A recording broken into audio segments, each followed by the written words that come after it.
अस्सलाम वालेकुम friends, welcome back to top smarties. Drama serial हक में है जिसमें कुछ महीने तो गुजारे गए लेकिन समझ नहीं आई क्या हुआ ऐसा कि महीने गुजारने की ज़रूरत पड़ी। क्योंकि सब कुछ जूं का तू है। वकार का विरसा पर शक अभी जूं का तू है। अभी तक फरमान ने जो दौलत हथियाई थी वो भी तो विरसा ने वापस देने की कोशिश नहीं की। और सबसे बड़ी बात, एहसन एहसन को थोड़ा सा बड़ा दिखाना चाहिए था, लेकिन पहले भी वो गोद में था और कुछ माह के बाद भी वो गोद में ही नजर आता है। हालांकि अब तो उसे चलता फिरता पूरे घर में दिखाना चाहिए था, लेकिन फिर ये मंथ क्यों गुजारे गए कुछ पता नहीं चला। कुछ माह के बाद सिर्फ एक प्रमोशन जरूर हुई कि फरमान के साथ उसकी गर्लफ्रेंड दिखाई गई, जो कि विरसा ने भी देख ली। अब फरमान जो कि विरसा की दौलत उसकी गर्लफ्रेंड पर लुटाता फिरता है, तो विरसा ने इरादा किया कि वो ये अपनी दौलत वापस देगी, लेकिन कैसे। उसके लिए तो विरसा को वकील करवाना होगा और भारी रकम चाहिए, जबकि विरसा के पास इस वक्त कुछ भी नहीं। सब कुछ तो फरमान हत्या चुका है। इसलिए जब वो अपनी परेशानी का इजहार एमन से करती है तो एमन इस बार विरसा के कुछ एहसानों का बदला चुकाने के लिए उसकी मदद करना चाहती है। तभी तो अपनी माँ को फोर्स करते हुए कहने लगी कि जो जेवर आपके पास मेरा पड़ा है, मेरी शादी के लिए रखा है, प्लीज उसे सेल कर दीजिए, मुझे पैसों की जरूरत है, मैं मिर्जा भाभी की मदद करना चाहती हूँ। अब नहीद चाहकर भी बेटी को इनकार नहीं कर पाएगी, क्योंकि विरसा के बहुत से एहसानात हैं इन लोगों पर। इसीलिए तो नहीद वो जेवर बेचना चाहती है। जब वकार को मालूम पड़ा कि मम्मा लॉकर से जाकर जेवर ले आई हैं और बेचना चाहती हैं और बदले में रकम विरसा को देना चाहती हैं, तो ये बात उसे काफ़ी अजीब सी लगी। क्या हर विरसा को रकम की क्या ज़रूरत है और जेवर बेचकर उसे रकम क्यों देनी है। अब तो यहाँ पर जूबी वकार के माइंड में डाल देती है, क्यों नहीं समझ आ रही आपको, मुझे तो साफ साफ दिखाई दे रहा है। विरसा के पास एमन का कोई ऐसा राज है जो कि विरसा शायद अब छुपाना नहीं चाहती और उसी की कीमत वसूल कर रही है। इस तरह से वो एमन और मुमानी जान को ब्लैकमेल कर रही है। क्या आपको दिखाई नहीं दे रहा।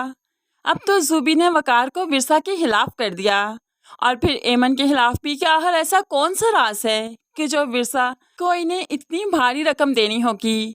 लेकिन विरसा को जब वो रकम मिली तो अपनी माँ के पास ले आती है, होप्स हो कि इस रकम से वकील होगा और फरमान से सब कुछ अपना वापस लेने के लिए कोशिश की जाएगी। दूसरी तरफ एमन और विरसा शॉपिंग के लिए भी जाते हैं, जहाँ पर उन्हें वो नर्स नजर आ गई जो कि उनके साथ उनके घर में रहा करती थी और जिसकी टो में जूबी और वकार दोनों लगे हैं। दोनों ही तो इस नर्स को ढूंढना चाहते हैं। अब यहाँ पर तीनों बातें कर रही थी, साथ में शॉपिंग करने का इरादा किया कि दूर से आते हुए जूबी और वकार को देख लिया।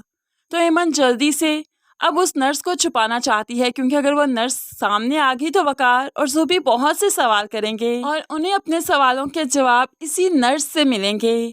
इसीलिए तो विरसा अपनी परवाह ना करते हुए एमन को जल्दी से उस नर्स के साथ यहाँ से छुपने का कहती है। तो एमन भी उस नर्स को लेकर जल्दी से यहाँ से भाग गई।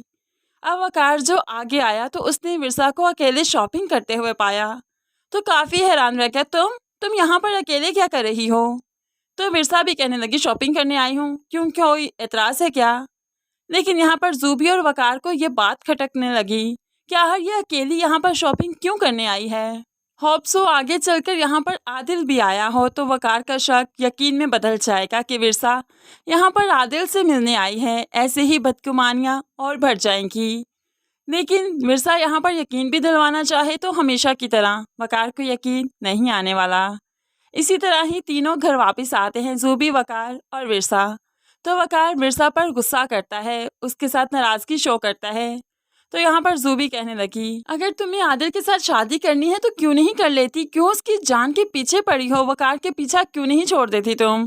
तो विरसा कहने लगी, वकार का रिश्ता मेरे और एहसन की वजह से तो मजबूत हो ही चुका है, वो चाहकर भी मुझे छोड़ नहीं सकते, क्योंकि उनके बच्चे की माँ हूँ मैं। हाँ अलबत्ता तुम उन्हें क्यों नहीं छोड़ देती, वो तो तुमसे मोहब्बत भी नहीं करते, तो फिर ऐसे साथ में रहने का भला क्या फ़ायदा, मैं तो ऐसे किसी के साथ ना रहूं। तो जूबी मुस्कुराते हुए कहने लगी, अच्छा तुम ऐसे किसी के साथ ना रहो तो फिर वकार का नाम अपने साथ क्यों रखना चाहती हो, वो तुम्हारे साथ रहना तो नहीं चाहता। बात एहसन की है तो उसे तो मैं भी पाल लूँगी, तुमने आदिल से शादी करनी है तो भले ही चली जाओ यहाँ से, वकार तुम्हें तलाक दे ही देंगे, मैं उन्हें फोर्स करूँगी। लेकिन मिर्जा ऐसा कुछ नहीं चाहती, इसलिए जूबी की बातों को इग्नोर करते हुए अपने रूम में चली जाती है, लेकिन फिर भी परेशान तो है कि एमन अभी शॉपिंग मॉल में है, वहाँ से वापस कैसे आएगी। और दूसरी तरफ वकार के दिल में भी तो शक बैठ चुका है। अब विरसा जितनी भी कोशिश करे कि वकार के सामने आदिल का नाम ना लिया जाए, आदिल की बात ना की जाए, लेकिन फिर भी कोई ना कोई ऐसा मौका आ ही जाता है कि वो आदिल को विरसा के साथ देख लेता है और बदगुमान हो जाता है। फ्रेंड्स, अब कुछ मंथ जो गुजरे थे, तो ऐसे में वकार की बदगुमानियां तो आखिरकार दूर हो ही जानी चाहिए थी। एटलीस्ट हमें आदिल की शादी दिखाई जाती, जो कि ऐसा नहीं दिखाया जाता। लेकिन फिर भी वो हमेशा की तरह आदिल के पास चला जाता है, ये ज़रूर दिखाया गया। आदिल से सवाल और जवाब करता है, तुम उस दिन शॉपिंग मॉल में विरसा के साथ क्या कर रहे थे? तो आदिल तो उकताने लगा है, यार तुम्हें और कोई बात नहीं आती, मुझसे सिर्फ एक ही बात करनी आती है। तुम्हें अपनी बीवी पर यकीन क्यों नहीं आता? ये तो तुम्हें करना ही होगा। तुम जानते हो मेरी मंगनी हो चुकी है, ऐसे में विरसा में इन्वॉल्व कैसे हो सकता हूँ? तुम्हें अपनी बीवी पर कुछ तो एतबार करना पड़ेगा ना। लेकिन आदिल और विरसा लाख समझाते रहे, लेकिन वकार तो एतबार नहीं करने वाला। तो फ्रेंड्स, आपको क्या लगता है, जो नाहिद बेगम ने जेवरात बेचकर विरसा को रकम दी है, किस लिए दी है? क्या फरमान से वो अपना बिजनेस छुड़वा ले, अपना सारा कुछ छुड़वा ले इसलिए? या फिर वो नर्स जो है अब विरसा और एमन को ब्लैकमेल करने लगी है कि वो सारे राज जूबी और वकार को बता देगी? आप क्या सोचते हैं कि जेवरात क्यों बिके? आप इस बारे में कैसे सोचते हैं, जरूर कमेंट्स में बताइएगा। मज़ीद वीडियोस के लिए चैनल को सब्सक्राइब करके साथ बेल नोटिफिकेशन जरूर प्रेस कीजिए, ताकि आने वाली हर वीडियो बहुत आसानी से देख सकें। अल्लाह हाफिज़।